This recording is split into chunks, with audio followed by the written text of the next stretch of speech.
তারল্য সংকটে টাকা তুলতে পারছেন না ধানের পাইকার ও ব্যবসায়ীরা, যার প্রভাব পড়েছে ধানের বাজারে। সরবরাহ সংকটের পরও কমেছে দাম, তবে সরবরাহ স্বাভাবিক থাকলেও সপ্তাহ ব্যবধানে যশোরে বেড়েছে চালের দাম। ধানের বাজার পরিস্থিতি জানাতে জয়পুরহাটের 85 বাজার থেকে যুক্ত হয়েছেন মাজিদুর রহমান। এছাড়াও যশোরের বড় বাজারে আছেন রিপন হোসেন। তবে শুরুতে আমরা জয়পুরহাটের বাজারের খবর জানবো। মাজিদ, প্রতি মনে ধানের দাম কত টাকা বেড়েছে সেখানে জানাবেন। সেই সঙ্গে এই যে নগদ অর্থের সংকট চলছে, এই সংকটটি কাটাতে কোনো ব্যবস্থা নেওয়া হয়েছে কিনা? হ্যাঁ মুক্তি, আপনাকে বলে রাখি যে যখন এই বড় মৌসুমে ধানটি ওঠে তখন কিন্তু ধানের দাম বেশ কম ছিল।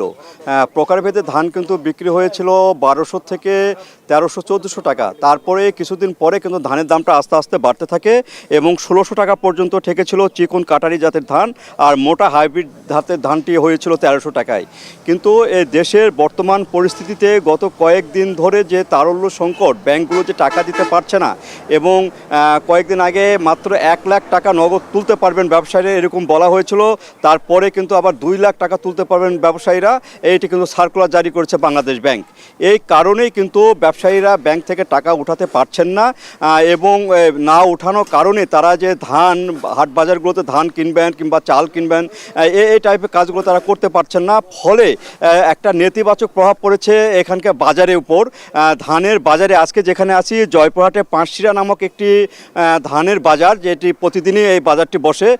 এখানকার যে কৃষকরা যেটি বলছেন যে গত 15 দিন আগেও যে ধানটি তারা বিক্রি করেছেন সেই দামে কিন্তু ধান আজকে বিক্রি করতে পারেননি এবং প্রতি মণ ধান কিন্তু 175 টাকা করে কমে বিক্রি করতে হয়েছে। অনেকে এই দামে কিন্তু ধান বিক্রি করতে রাজি না হয় কিন্তু বাড়িতেও নিয়ে গেছেন।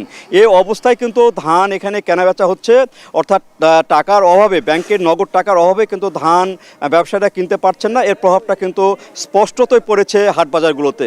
আর এখানে ব্যাংকের এক ম্যানেজারের সঙ্গে আমি কথা বলেছিলাম, তিনি বলেছেন যে আস্তে আস্তে কিন্তু দেশের পরিস্থিতি যে স্বাভাবিক হবে এবং নগদ টাকার যে সরবরাহ সেটি বাড়বে এবং তারাও ব্যবসায়ীদের টাকা দিতে পারবে। তো এটা তারা আশ্বস্ত করেছেন যে কয়েকদিন পরে এই ব্যবস্থাটি একবারে স্বাভাবিক হয়ে যাবে। তো এই ছিল মুক্তি আমার কাছে এই যে জয়পুরহাটে ধানের বাজার থেকে নগদ টাকার যে সংকট, এ কারণে যে ধানের দাম কম, এটি সর্বশেষ।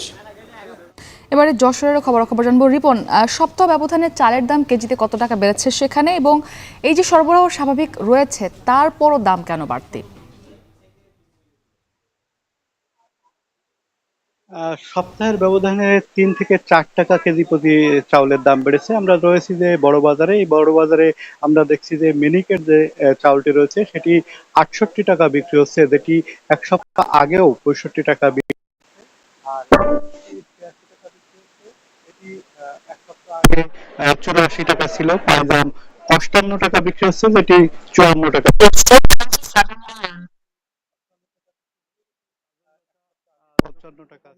যেটি 62 টাকা ছিল, আর যে মোটা চাল সেটি 62 টাকা ছিল, আর যে মোটা চাল সেটি 48 টাকা চাল এখন 50 টাকা বিক্রি হচ্ছে। আমরা দেখছি যে আমরা ব্যবসায়ীদের সাথে কথা বলেছি, তারা যেটি জানিয়েছেন বাজারে সরবরাহ রয়েছে, তবে ধানের দাম বৃদ্ধির কারণ তারা বলছেন যে ধানের দাম বৃদ্ধির কারণে চাউলের দাম বেড়ে গেছে। এই যে মৌসুম রয়েছে, এই মৌসুমে আমরা দেখছি যে ধানের উৎপাদন সেটি ঠিক ছিল, বাজারে পর্যাপ্ত চাল রয়েছে, তবে যারা ব্যবসায়ী রয়েছেন তারা বলছেন যে ধানের দাম বৃদ্ধির কারণে কিন্তু চাউলের দাম বেড়ে গেছে। তবে যে যারা সাধারণ ভোক্তা রয়েছে, সাধারণ মানুষ রয়েছেন, তারা কিন্তু বলছেন যে এই যে দফায় দফায় চালের দাম বাড়ায়, এটি আসলে ব্যবসায়ী যে সিন্ডিকেট, সে কারণে চালের দাম বাড়তে পারে। এই কারণে বাজার যে মনিটরিং ব্যবস্থা সেটি জোরদার করার দরকার বলে তারা মনে করছেন। যদিও বর্তমানে বাজার মনিটরিং যে খুব বেশি হচ্ছে সেটিও বলা যাবে না, কারণ দেশের যে চলমান পরিস্থিতি রয়েছে সেতে কারণে বাজার মনিটরিং ব্যবস্থাও কিন্তু দুর্বল রয়েছে।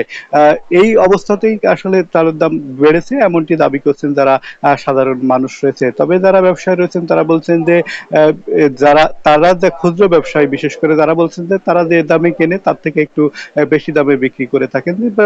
এক্ষেত্রে যারা মিল মালিক রয়েছে, বিশেষ করে যে অটো রাইস মিল মালিকগুলো রয়েছে, তাদের যে একটি বড় সিন্ডিকেট রয়েছে, সেই সিন্ডিকেট যদি ভাঙতে পারা যায় তাহলে হয়তো চালের দাম আরো কমতে পারে কিংবা এই অবস্থা থেকে নিরসন হতে পারে। সব মিলে চালের দাম আরো বাড়তে পারে এমনটি কিন্তু আভাস দিয়েছেন যারা ক্ষুদ্র ব্যবসায়ী রয়েছেন তারা। এই ছিল এখান থেকে আমার কাছে চালের বাজারের সর্বশেষ খবর।